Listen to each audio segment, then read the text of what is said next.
E por que eu pedi a você para virar de costas para mim, estender as suas mãos lá para a Igreja Batista Hermon, que ela fica naquela direção ali. Se eu não tiver muito ruim de geografia, né, se eu não tiver muito perdido, né, espacialmente falando, ela fica naquela direção. Ontem estivemos lá, como eu disse, eu estava responsável pela mensagem. Irmãos, eu passei por uma experiência muito perturbadora ontem, quando eu subi no púlpito para pregar ali. Eu até que cheguei a comentar no final, eu não fui muito específico, eu não quis falar exatamente o que estava acontecendo, mas eu nunca tive tanta dificuldade na minha vida em pregar uma mensagem, entregar uma mensagem que o Senhor colocou no meu coração. Eu tenho convicção disso, porque eu busquei ao Senhor, eu meditei na palavra, eu gastei horas de oração, gastei horas de preparação da mensagem e não consegui entregar a mensagem ali. Grande parte é culpa minha, fraqueza minha, problema meu, mas eu senti algo muito perturbador quando eu comecei a pregar. Eu senti algo me pressionando, eu senti uma pressão, uma opressão muito ruim ali. Então é por isso que eu pedi a vocês que estendessem a mão de vocês em direção. É óbvio que eu sei que a vitória já é nossa. A palavra de Deus diz lá em Mateus que as portas do inferno não prevalecem contra a igreja, não é verdade? Nós sabemos disso, irmãos. Mas nós também não podemos deixar de prestar atenção no texto que eu vou ler aqui para vocês, que veio ao meu coração ontem. Depois que eu passei por essa experiência e fui orar, fui pedir ao Senhor que me dissesse porquê daquilo, que me desse uma explicação ou me fizesse me acalmar, porque eu fui para casa perturbado, eu fui para casa muito chateado, eu fui para casa muito impressionado com aquilo que eu senti ali. Mas crendo que o Senhor já deu a vitória, mas como eu disse, a vitória da igreja não quer dizer que a igreja não vai passar por dificuldades individualmente na pessoa de cada irmão. Às vezes o inimigo ele não pode destruir as portas da igreja, não pode invadir a igreja, não pode fazer com que essa obra pare de marchar sobre a terra, mas ele pode muitas vezes lançar mão de algumas oportunidades, de alguns, como nós vamos ver aqui, de afetar a vida de irmãos individualmente. E é por isso que nós levantamos esse clamor. Para que o Senhor possa, não sei se é algo que estava acontecendo só comigo, mas como aconteceu somente enquanto eu estava em cima do púlpito, e é algo que eu não tenho costume de sentir, é algo que eu nunca senti. Só uma vez eu senti algo parecido durante a mensagem. Então foi por isso, tá? Foi por isso que eu pedi a ajuda de vocês, porque nós, como povo de Deus, temos que nos unir num só propósito. Nós não somos concorrentes, as igrejas que estão aqui do nosso lado não são nossas concorrentes, seja ela a igreja quadrangular, seja ela a igreja Deus e Amor, Assembleia de Deus, nós não temos concorrentes, são todas igrejas irmãs que buscam a mesma coisa, saquear aquelas almas que estão presas ao inferno e trazê-las para o louvor e a glória do Senhor. Então, por isso o clamor, eu agradeço a você e como nós vamos ver aqui, eu te convido agora sim, entrando diretamente na mensagem, a abrir a sua palavra aí comigo em 2 Coríntios capítulo 2. Eu vou usar uma experiência de Paulo para tentar iniciar a mensagem que eu quero trazer para os irmãos aqui hoje. E tem a ver com isso. Não é um tipo de mensagem que os irmãos vão ver o pastor Rafael pregando muitas vezes, nem eu também. Não é o tipo de mensagem que a gente gosta de pregar, a gente gosta sempre de centralizar a mensagem em Cristo e no final nós vamos centralizar a nossa mensagem em Cristo, mas devido à experiência de ontem e devido a tudo que aconteceu de ontem para agora, eu decidi trazer essa palavra de exortação, de advertência, de lembrança. Não vou falar nenhuma novidade para você aqui, tudo que eu vou falar você já sabe, tudo que eu vou falar eu já sei. Tudo é algo que nós já entendemos quando chegamos e nos entregamos ao Senhor, mas são coisas que nós precisamos relembrar de vez em quando passamos por certas experiências que nos despertam para a realidade de uma batalha, de uma luta, de uma guerra que nós travamos no mundo espiritual. 2 Coríntios 2, 10 e 11, 12 e 13. Nós vamos ler. 2 Coríntios, capítulo 2, do versículo 10 ao 13, se você não está conseguindo achar, acompanhe comigo aqui no telão. Eu creio que o Marcos, ele é rápido, rasteiro, então já sei que ele já conseguiu projetar ali e nós vamos ler juntos. A minha versão Nova Almeida atualizada diz assim: a quem vocês perdoam alguma coisa, eu também perdoo. Pois o que perdoei, se é que perdoei alguma coisa, eu o fiz por causa de vocês na presença de Cristo, para que Satanás não alcance vantagem sobre nós, pois não ignoramos quais são as intenções dele. Quando cheguei a Troade para pregar o Evangelho de Cristo, vi que uma porta se havia aberto para mim no Senhor. No entanto, não tive tranquilidade no meu espírito. Foi assim que eu me senti ontem. E foi esse sentimento que eu tive que me fez lembrar dessa passagem de Paulo. Não tive tranquilidade no meu espírito, porque não encontrei o meu irmão Tito. Por isso, despedindo-me deles, parti para a Macedônia. Mantenha a sua Bíblia aí aberta, nós vamos ler outros textos hoje. Mas eu quero que mais uma vez a gente ore, busque do Senhor, que Ele nos abençoe através dessa palavra, que Ele nos traga a revelação dEle, a inspiração dEle, né, melhor dizendo, e que nós possamos ser edificados e sair daqui habilitados para essa batalha, que muitas vezes nós, ao contrário do que diz aqui Paulo, acabamos ignorando, acabamos nos esquecendo, mas não podemos ignorar quais são as intenções do nosso inimigo. Como eu disse, são coisas que a gente sabe, não tem nenhuma novidade no que eu vou dizer aqui.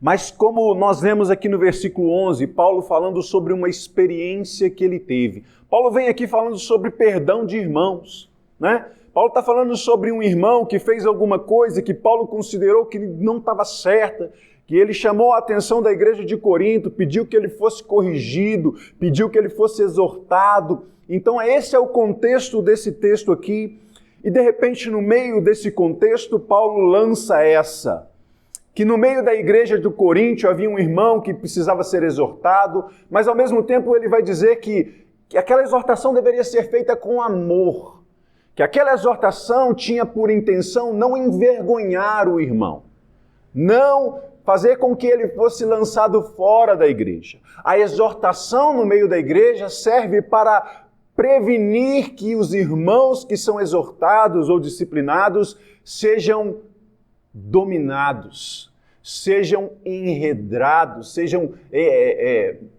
enrolados pelas astutas ciladas do inimigo. Então, quando Paulo diz isso, ele começa a dizer que se ele perdoou esse irmão, ele fez isso na presença de Jesus para o bem da igreja. E aí ele entra, para que Satanás não alcance vantagem contra vocês.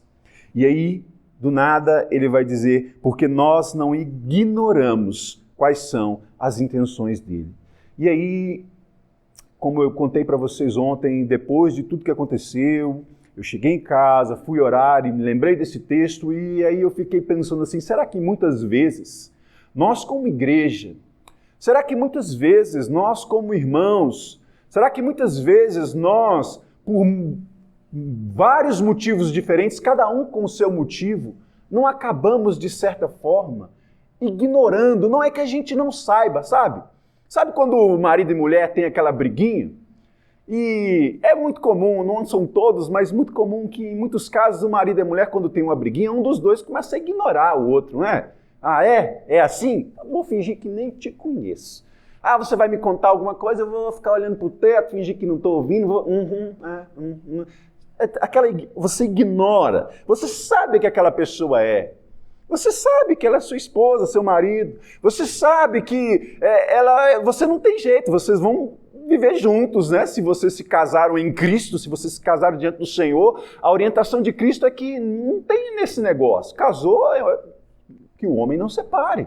Mas você começa a ignorar aquela pessoa. Não é que você não a conheça. Não é que você não sabe a intenção dela.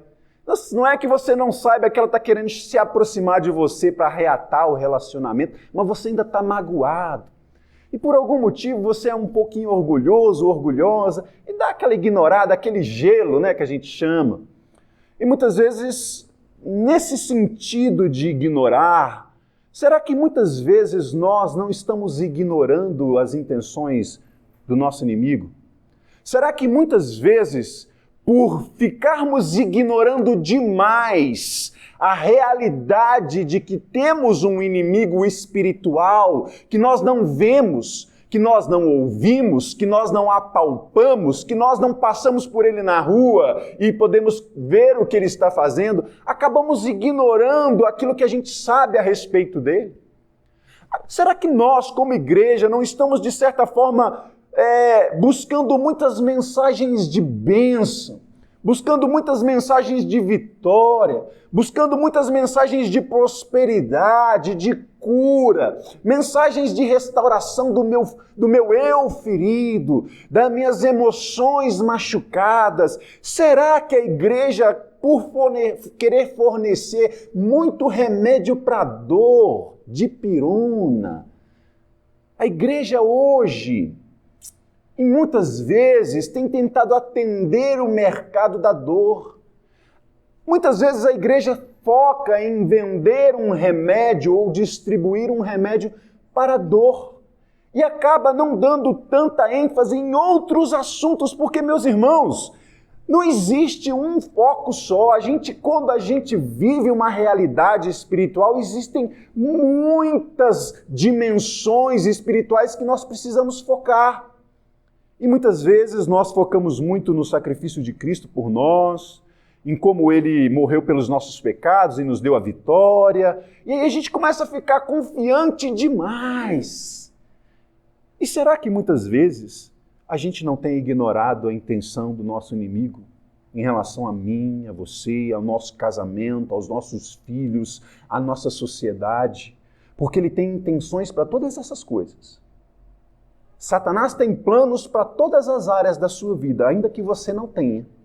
Não é verdade? Tem muitas pessoas que você conversa com elas e pergunta assim: qual que é o seu projeto de vida? Qual que é o seu plano para a sua área financeira? Não tem, eu trabalho, recebo meu salário, gasto, e a hora que eu vejo já acabou, eu não planejo, quando acaba eu dou um jeito de correr atrás, pego emprestado, eu deixo de comprar alguma coisa, prorrogo uma conta. Eu não tenho nenhum planejamento para a minha área financeira, não. Mas e qual que é o seu planejamento para a educação dos seus filhos, o futuro dos seus filhos? Eu mando eles para a escola, e aí quando eles tiram uma nota ruim, eu chamo a atenção deles, coloco de castigo, falo que vou tirar o celular, a internet, televisão. Eu não sei o que os pais estão ameaçando os filhos agora, mas eu não tenho muito planejamento com meus filhos, não. Vamos ver o que vai dar, está nas mãos do Senhor, né? O que Deus quiser, eles vão ser. E qual que é o seu projeto para o seu casamento? Onde vocês querem chegar como casal? Vocês já casaram, acabou? Não tem mais planos? Não tem mais projeto? Vocês não sonham em ter uma outra casa, em ter uma viagem de casal, em fazer conquistar um sítio para vocês se reunirem, ou fazer um culto doméstico, chamar todos os seus parentes? Não tem nenhum plano. Não, a gente vai vivendo dia após dia. Tem dia que a mulher está bem, a gente fica bem, tem dia que ela não está bem, a gente briga, tem dia que o meu marido chega emburrado do trabalho, depende do humor, a gente não tem muito um planejamento, não. Mas Satanás tem. Satanás tem um plano para cada ponto da sua vida, e o plano dele é derrotar você. Satanás, ele, ao contrário de nós, né, que somos seres humanos, ele não está limitado a muitas limitações que a gente tem. E ele tem os seus ajudadores, né? E ele planeja de todas as formas, como diz aqui. Ele tem intenções em todas as áreas das nossas vidas. E nós não podemos nos esquecer disso. Não é verdade? Será que nós temos nos esquecido? Será que a gente acha, às vezes, a batalha já foi ganha? A batalha da igreja já foi ganha. Não confundam. Igreja como instituição, como a noiva do Cordeiro, com as pedras vivas que formam a igreja. A vitória que Cristo conquistou foi para a sua noiva. Essa é garantida. Se você está inserida na igreja, se você está inserido no corpo de Cristo, a sua vitória sobre a morte é garantida. Mas espera aí, você tem uma vida toda até chegar o dia de enfrentar a sua morte. Quais são os seus planos para o seu casamento? Aí Satanás pode te vencer no seu relacionamento com a sua esposa. no seu tratamento com seus filhos, aí Satanás pode te vencer. No seu tratamento, no seu trabalho, na sua disputa por uma vaga melhor, aí Satanás pode passar a perna em você, porque você talvez esteja ignorando os planos dele contra a sua vida. Para que a gente não se esqueça, então, que existe uma batalha. Eu não gosto de usar aqui o termo batalha espiritual, porque é algo que é muito mal compreendido. As pessoas acham que batalha espiritual é sair pela rua repreendendo o inimigo para que ele não tenha poder sobre ninguém e muitas outras coisas que as pessoas pensam. Então eu vou usar aqui um termo diferente, vou usar aqui da nossa luta espiritual, só para deixar uma diferenciação entre aquilo que as pessoas têm na mente sobre batalha espiritual. Para deixar bem clara essa realidade, eu quero te convidar então a ler alguns textos comigo, começando por Efésios capítulo 6, que todos nós conhecemos e citamos de cor. Mas como eu disse hoje, eu não tenho a pretensão de te contar nenhuma novidade. Eu não tenho a pretensão de te contar nada novo. Eu não sou aqui um fofoqueiro trazendo uma fofoca nova para você. Eu sou aqui um relembrador. Minha função aqui hoje é só fazer você se lembrar de tudo que você já sabe e não ignorar que no capítulo 6 de Efésios, versículo 11 e 12, o apóstolo nos chama a atenção para uma atitude que nós devemos ter, já que estamos constantemente. Repita para você mesmo, não precisa falar alto não. É constantemente. Estamos constantemente em luta contra o nosso inimigo. E por isso, o versículo 11 vai dizer que nós devemos vestir-nos com toda a armadura de Deus para quê? Para podermos ficar firmes contra as ciladas do diabo. Porque a nossa luta, veja, ele não diz a minha luta, ele não diz a luta de vocês, e muito menos ele diz a luta de Jesus, porque Jesus não conversa com Satanás. Jesus não bate de frente com Satanás. As pessoas têm uma noção errada disso. Jesus não fica dando murro, lutando espadinha com Satanás. Jesus chega e diz, sai, e ele sai. Jesus diz, vai daqui para lá, entra nos porcos, eles vão. Jesus não negocia com Satanás. A luta não é de Jesus, irmãos. Preste atenção nisso. Jesus não briga com Satanás. É como se eu dissesse que agora o irmão Ellison, não, guardadas todas as proporções, é lógico, vai ter que brigar com uma criança recém-nascida, um bebê de colo. Um homem adulto, com todas as suas capacidades, ter que brigar com um bebê de colo. É lógico que é uma comparação muito longe da realidade, porque o poder de Cristo acima de Satanás é infinitamente superior, já que Jesus é Deus e tem todo o poder no céu e na terra. Ele que disse. Então, quando o apóstolo fala aqui, porque a nossa luta, não a minha, não a deles, da igreja de Éfeso, ou da igreja de Corinto, ou da igreja, a nossa, de todos nós que estamos no corpo de Cristo individualmente, nós temos uma luta não contra a carne e o sangue, mas contra os principados e as potestades, contra os dominadores deste mundo tenebroso. Eles são dominadores de quê? Do mundo tenebroso. A nossa luta é contra estes seres, contra esta legião de seres, contra essa infinidade de seres, não sei quantos sejam. Contra as forças espirituais do mal nas regiões celestiais. É lá que a gente luta. Irmãos, então que fique bem claro para todos nós que existe uma luta que nós muitas vezes ignoramos. Ficou bem claro isso? É bem estabelecido na Escritura que eu individualmente, você individualmente, temos uma luta contra os nossos inimigos.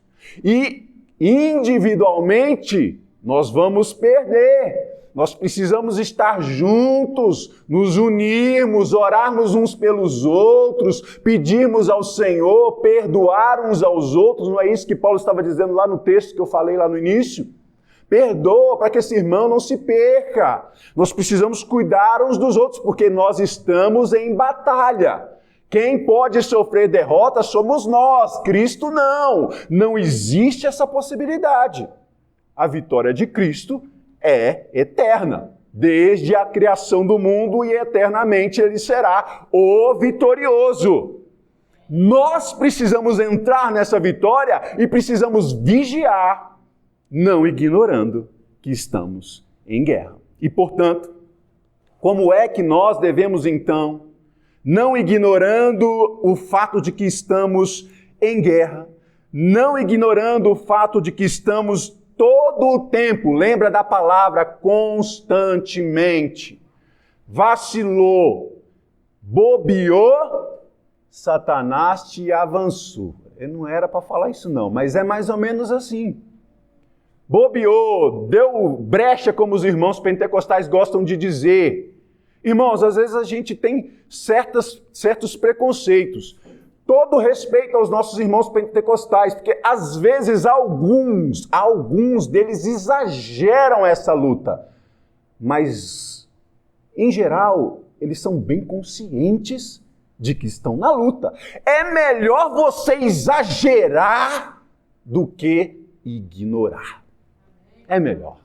É melhor você exagerar. Como a gente diz, é melhor errar pelo excesso do que errar pela falta.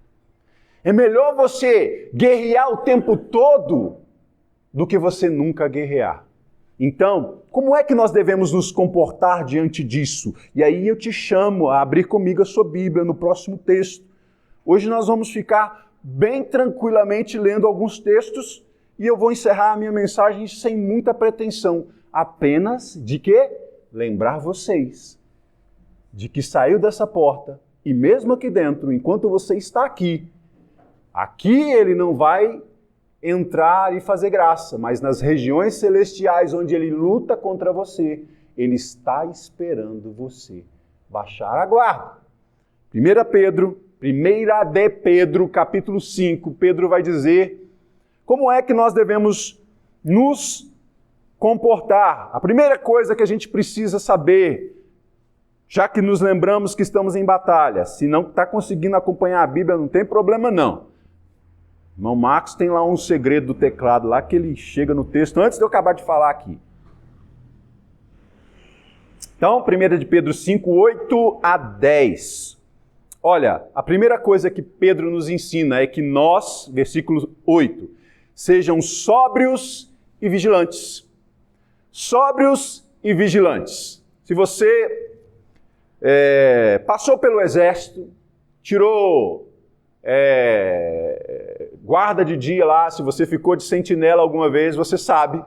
O soldado que for pego dormindo comete crime militar e corre o risco de ser punido severamente. Quando você está vigiando, você não pode cochilar. Você não pode também estar embriagado, sóbrio e vigilante. Às vezes a gente se embriaga demais nas nossas certezas e convicções. Às vezes a gente se embriaga demais na nossa teologia e na nossa filosofia e esquece de ficar vigilante.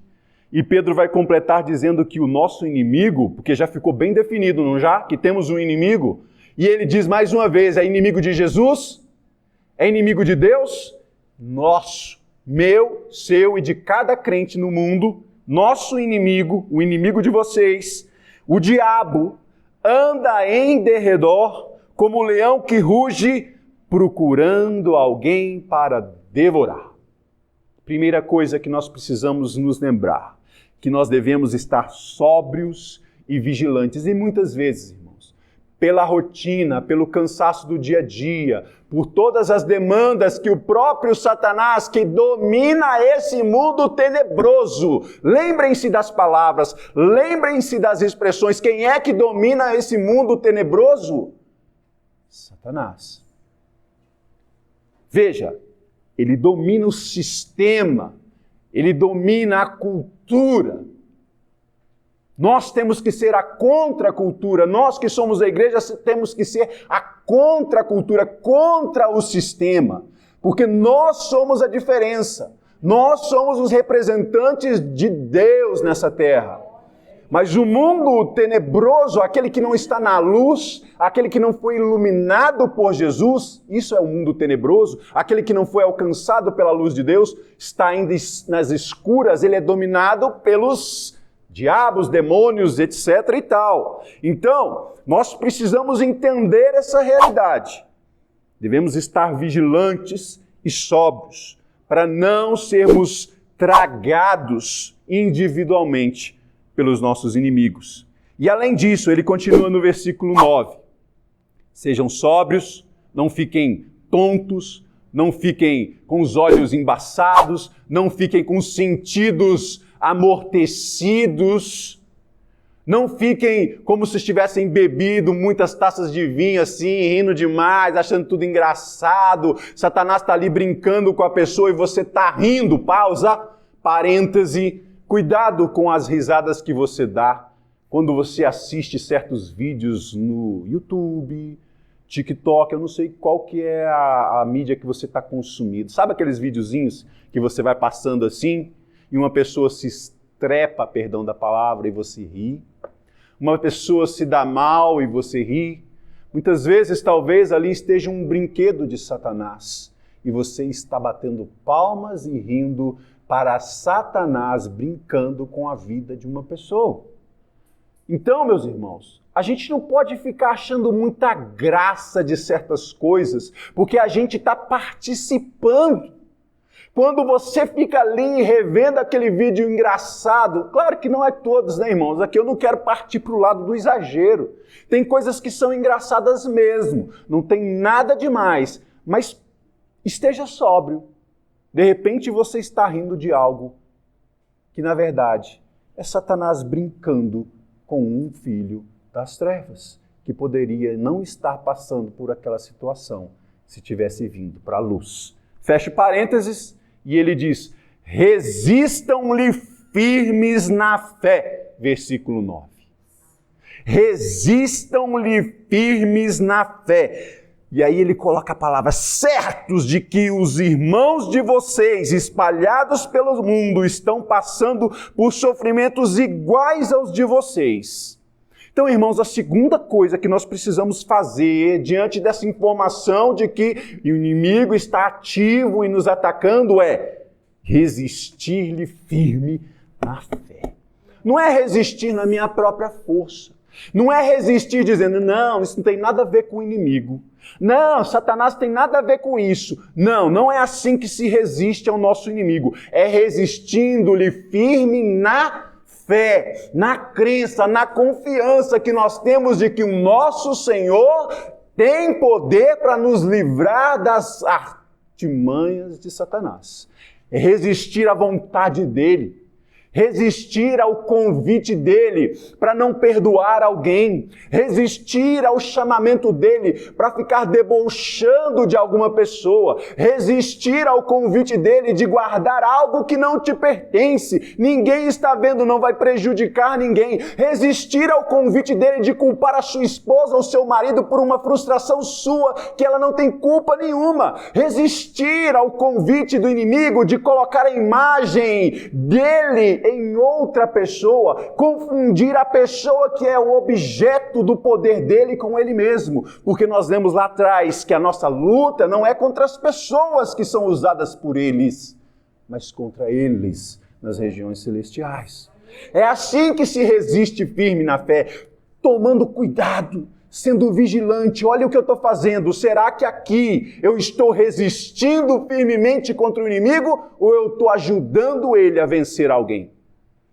E aí ele vai fechar o versículo dizendo, graças a Deus, e o Deus de toda... Versículo 10, tá? E o Deus de toda graça... Perdão, irmãos. Bati aqui, ó. E o Deus de toda graça que em Cristo os chamou à sua eterna glória, depois de vocês terem sofrido por um pouco, Ele mesmo irá aperfeiçoar, firmar, fortificar e fundamentar cada um de vocês.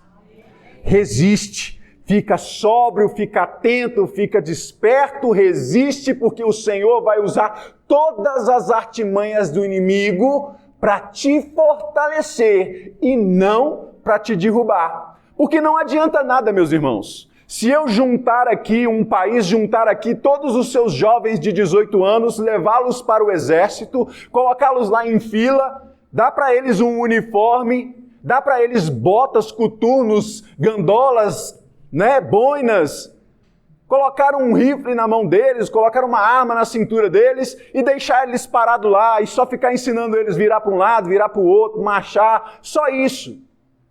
Para que esse exército consiga vencer os seus inimigos, ele precisa treinar. Ele precisa entender o que é uma guerra de verdade, ele precisa atirar, ele precisa ouvir o barulho de tiro, ele precisa correr, subir montanha, descer montanha, mergulhar na lama, passar debaixo de arame farpado, escutar o barulho das granadas estourando, ouvir alguém gritando, escutar os tiros, passar pelos treinamentos e, quiçá, enfrentar uma batalha de verdade, para aí sim ele estar fortalecido e ser um bom soldado de Cristo.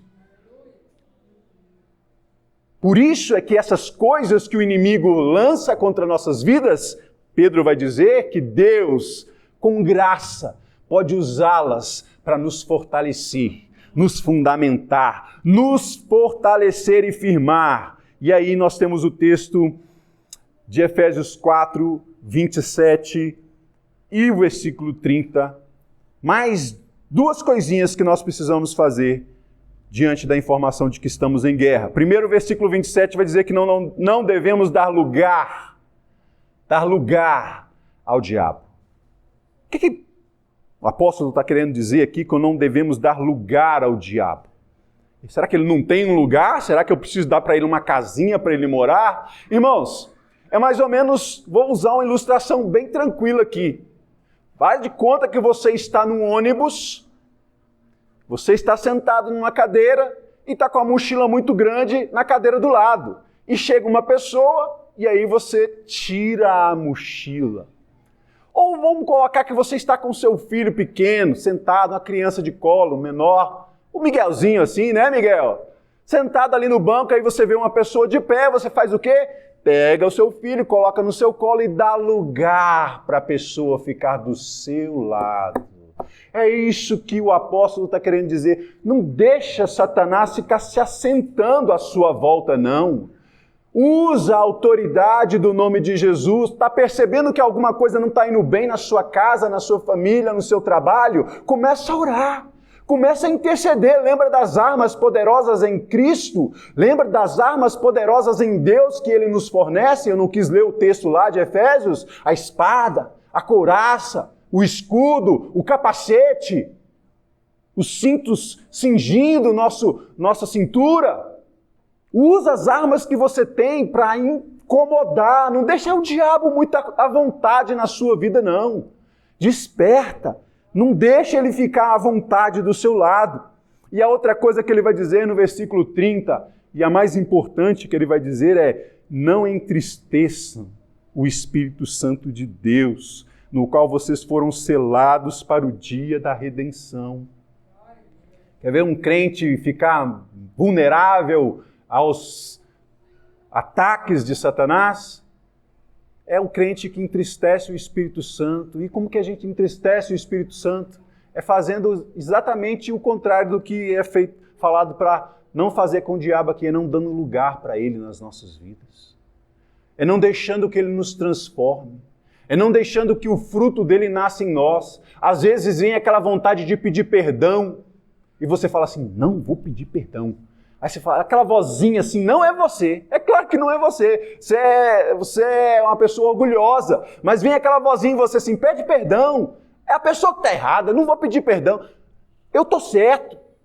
Pede perdão. Aí você fala: não, é o Espírito Santo se entristecendo na sua vida. Ele está dizendo: pede perdão. Não importa se você está certo ou errado, ele está te dizendo: pede perdão, e você diz não. Entristece o Espírito Santo. É quando você põe a mão onde você não deve, e ele fala assim: você não devia estar com a mãozinha aí, neném. e você continua com a mãozinha lá.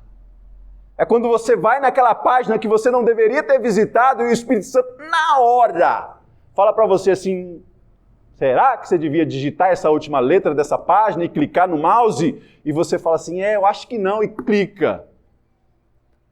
E aí, enquanto você está rolando aquela página, ou vendo aquele programa, e você fica com aquela sensação assim, olha, melhor eu desligar isso, mas você... Não, continua.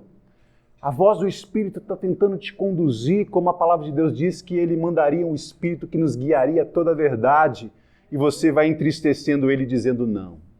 Deixa que aqui eu resolvo, deixa que aqui eu sei o que eu estou fazendo. É melhor eu guardar os meus princípios. Essa vozinha aqui, não sei quem está falando isso comigo. É claro que não é você, irmão. É claro que não é Satanás mandando você pedir perdão. É claro que não é Satanás mandando você devolver o que você pegou. É claro que não é Satanás mandando você sair daquela página. É claro que não é Satanás mandando você ir visitar a pessoa que você tem muito tempo que não vê. É claro que não é Satanás que está mandando você evangelizar alguém no seu trabalho. É claro que não é. É o Espírito Santo. E você vai e não faz. E você entristece o Espírito Santo. E aí, que chance você tem? Pois é Ele quem te guia, é Ele quem te reveste, é Ele quem bota a espada na tua mão, é Ele quem cinge a sua cabeça com capacete, é Ele quem bota a bota no seu pé, ou calça a bota no seu pé. E se você diz não para Ele o tempo todo, você entristece, qual é a sua chance de vencer o inimigo? E aí a gente passa para Tiago capítulo 4. Estou acabando, tá, irmãos? Não dorme não. Tá com sono? Escuta aquela vozinha do Espírito Santo falando para você assim, não cochila não. Olha que Pedro disse, sejam sóbrios e vigilantes. Dá uma cutucada na sua própria costela aí. Fala, já está acabando, aguenta firme, seja macho, seja fêmea, né? Fique forte, fique firme. Tiago 4, 7 a 10. Tem mais algumas coisas que nós precisamos observar antes de passarmos para o último tópico e o último texto que eu quero compartilhar com os irmãos aqui. Aliás, são dois. Tiago 4, 7 diz assim, portanto, sujeitem-se a Deus, mas resistam ao diabo. E o que ele vai fazer? Você não precisa nem lutar tanto, irmão, tá? Você que tem um pouquinho de medo das manifestações de Satanás, já viu aquele crente que vai com você expulsar o demônio e quando você olha para trás, cadê? Ficou sozinho ali. A hora que a pessoa deu um grito, falou com a voz esquisita, quebrou um vidro, jogou um negócio para cima, a pessoa some, você fica sozinho. Mesmo que você seja esse tipo de crente, irmão, calma, calma. O Senhor vai usar essas coisas para te fortalecer e fazer você ficar firme. Mas mesmo que você seja esse tipo de crente, você só precisa resistir. Você só precisa resistir ao diabo. Você não precisa ficar dando golpes contra ele, não. Só resiste, fala não. Não, não, Satanás, não. Ah, faz isso, não. Ah, você vai se dar bem, você vai ganhar a promoção. Não, porque a palavra de Deus não diz que eu posso fazer isso. Ah, vai isso, cutuca lá aquela pessoa que está quieta. Você gosta de cutucar aquela pessoa. Já viu aquela pessoa que está lá quietinha, mas todo mundo sabe que ela é nervosa? E na hora do intervalo, vai aquele abençoado lá cutucar, jogar uma piadinha. Pastor Rafael está rindo ali, porque na empresa, né, onde tem um monte de homem, é isso, irmão. A pessoa que é mais estressada, a pessoa que é mais nervosa, é o alvo, tem um alvo no peito. E aí você acha que é porque você é engraçado. Não, trouxa, você é um instrumento de Satanás para levantar a ira da pessoa que está tentando se conter. Você não é engraçado, você é um trouxa, você é um bobo, você é um brinquedo. Você é um instrumento. Resiste e fala não, não, deixa fulano quieto lá, ele não está mexendo comigo. Para que eu vou mexer com ele? Só para rir dele depois? Só para todo mundo rir da circunstância que vai ser criada? Jantar de família, almoço de família, tem aquele primo, aquele irmão, aquela tia que sempre dá problema porque alguém vai lá cutucar. Não é porque a pessoa quer fazer escarcéu. É porque o instrumento de Satanás, que muitas vezes é crente, vai lá cutucar onça com vara curta e depois sai de fininho e deixa o barraco armado lá e começa a falar, misericórdia, olha a minha família como é, se não é eu para orar por esse povo, aí você vê, eu tenho que aguentar esse tipo de família. Vigia, irmão, resiste a Satanás. Resiste, fala, não, eu vou orar por essa pessoa aí para Deus abençoar, que ele tem um fruto do Espírito, da paciência, da benignidade, da temperança. Quando ele estiver nervoso, eu não vou ficar ali cutucando, jogando migalhas para Satanás ali, fazer a vontade dele não, tá? Resista ao diabo e ele vai fugir de vocês. Deixa o diabo fugir, deixa eles serem envergonhados. Mas no versículo 8 ele vai dizer, ao mesmo tempo que você não precisa ir em direção a Satanás, você não precisa avançar em cima dele, você só precisa resistir. Para com Deus é diferente. Para com Deus, o que é que ele diz? Chegai-vos, aproximai-vos, vai para perto de Deus. Se cheguem para perto de Deus, e aí ele se chegará a vocês. Limpem as mãos, pecadores, e vocês que são indecisos, purifiquem o coração. Se aproxima de Deus, purifica o seu coração, busca a santidade. Olha a palavra que você vai usar para falar com a pessoa que está do seu lado. Busca palavras de edificação, busca orar pelas pessoas, busca ser um instrumento de Deus, se aproxima de Deus e Deus vai se aproximar de você e vocês vão se encontrar no meio e a glória de Deus vai se manifestar onde quer que você esteja. Não só aqui, tem gente que fica esperando para ver a glória de Deus se manifestar na igreja e nem vê. E às vezes ele até se manifesta e a pessoa não vê, porque não está acostumado a identificar a glória de Deus, porque não se aproxima dele, não para orar, não para ler a palavra, não para meditar, não para fazer atos de caridade, de amor. Isso faz parte da vida cristã. Levar uma oferta para alguém que está passando necessidade, visitar alguém que está doente, ajudar alguém a construir o muro da casa dele, a reformar a sua casa, a pagar uma conta, seja lá o que for, isso faz parte do se aproximar de Deus. E aí você começa a ver a glória de Deus em coisas que você antes não via.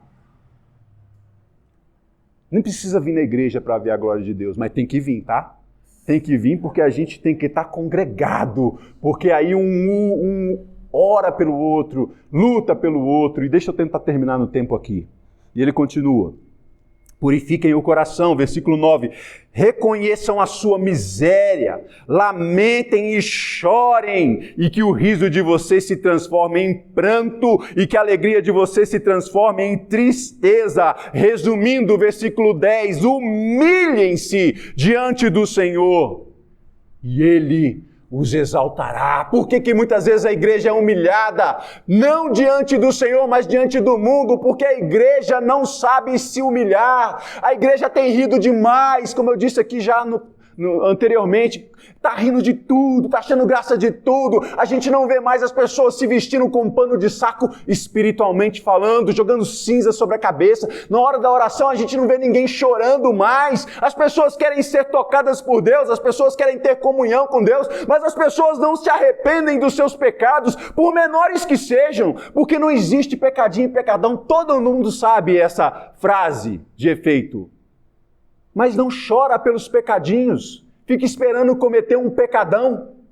E não precisa, o pecadinho já causa um transtorno tremendo na sua vida espiritual. Um pecadinho assim já é o suficiente para você escorregar e cair de cara nas botas de Satanás. Vai perder sua salvação? Vai, pastor, perder a salvação? Não. Vai estar na glória depois, se é salvo? Vai sentar na mesa, vai conhecer Abraão, Isaac, Jacó, os patriarcas todos, vai ver Jesus, vai ver Paulo, vai ver Pedro, vai. Mas e a miséria de vida que você vai viver aqui? E o inferno que você vai trazer nessa terra, sendo um filho de Deus, trabalhando para Satanás? Por quê? Por causa do pecadinho, que você não se arrepende, não vem no culto de oração e chora. Ai, mas está chorando, você está muito emotivo. Só por que isso? Só porque você deu uma resposta ríspida para sua esposa? É pecado? Porque isso não é mansidão. E o fruto do Espírito é mansidão. Se eu dei uma resposta ríspida para minha esposa, meu marido, meu filho, minha filha, eu pequei, eu tenho que me arrepender, eu tenho que me humilhar, eu tenho que chorar diante do Senhor, eu tenho que me arrepender. Por quê? Por isso. porque se eu me humilhar diante dele, ele vai me exaltar diante dos inimigos. E para fechar, abra lá em 2 Tessalonicenses capítulo 2, vou correr com essa parte, para variar, né? Só para deixar bem claro para vocês, aqui eu vou resumir o que vai ser lido em todos os versículos. Última parte da mensagem. Primeiro, nós temos que ter consciência da batalha, da luta espiritual. Pronto? Checado? Todo mundo está consciente já? Se lembraram que vocês estão em guerra? Beleza? Cumpri meu papel? Segundo, como é que a gente deve se comportar nessa batalha? Dei só alguns exemplos aqui, porque o tempo não me permite fazer estudos sobre guerra e luta espiritual. Mas vocês vão se lembrar, porque o Espírito Santo que habita em vocês vai lembrar vocês de outros textos. Agora, por fim, para deixar bem claro que a vitória é garantida em Cristo Jesus. 2 Tessalonicenses capítulo 2, versículo 8. Então será revelado o iníquo, a quem o Senhor Jesus matará com o sopro da sua boca e destruirá pela manifestação de sua vinda. Há uma promessa de que a vitória vai acontecer sobre o inimigo. Outro texto, Hebreus capítulo 2, versículo 14 e 15. Visto que os filhos têm participação comum na carne e no sangue, também Jesus igualmente participou dessas coisas. Para quê? Para que por sua morte destruísse aquele que tem o poder da morte, a saber, o diabo, e livrasse todos os que pelo pavor da morte estavam sujeitos à escravidão por toda a vida. Cristo, ele destruiu aquele que tem o poder da morte. E por fim, 1 João capítulo 3, versículo 8, diz assim, 1 João 3, 8, aquele que pratica o pecado procede do diabo, porque o diabo vive pecando desde o princípio, mas para isto se manifestou o Filho de Deus, para destruir as obras do diabo. E aqui eu vou encerrar fazendo duas observações. Primeiro, diante disso que nós acabamos de ler aqui, eu preciso reafirmar isso e reforçar isso. Deus é soberano. Deus não tem inimigos. Deus não tem contraparte. Deus não bate de frente. Deus ordena e acontece. Deus ordena e acontece. Mas a igreja tem inimigo. Tá bom? Deus não tem, Jesus não tem, mas eu e você temos. E Ele está ao derredor, querendo nos tragar. Mas nem tudo o que acontece nas nossas vidas é o diabo. Como eu disse lá sobre os irmãos, que tudo acha que é o diabo. Nem tudo é o diabo, mas em tudo o diabo pode querer usar para atingir a sua vida. Ah, fulano ficou enfermo, é diabo que pôs nele a enfermidade. Não. Talvez não, provavelmente não. Pode ser uma doença normal, que qualquer um pode ter. Até um santo filho de Deus. Mas ele pode usar daquela doença para fazer com que você perca um pouco da sua fé. Ele pode fazer você começar a questionar: por que eu sou servo de Deus e meu filho está doente? Por que eu sou servo de Deus e minha mãe não melhora? Cuidado. Tudo é obra de Satanás? Não. Mas se ele puder, ele vai usar para enganar você. E por isso, eu te convido a ficar de pé nesse momento. E eu quero encerrar fazendo uma oração novamente e passar a palavra hoje atrasado, viu, pastor? Me perdoa aí. 2 minutinhos, vou usar mais um e pouquinho aqui para fazer essa oração. Para que nós saiamos daqui nessa noite convictos, lembrados de que não precisamos sair pela rua fora repreendendo Satanás em tudo, mas precisamos estar vigilantes. Precisamos estar sóbrios. Precisamos usar as armas que temos disponíveis a nosso favor.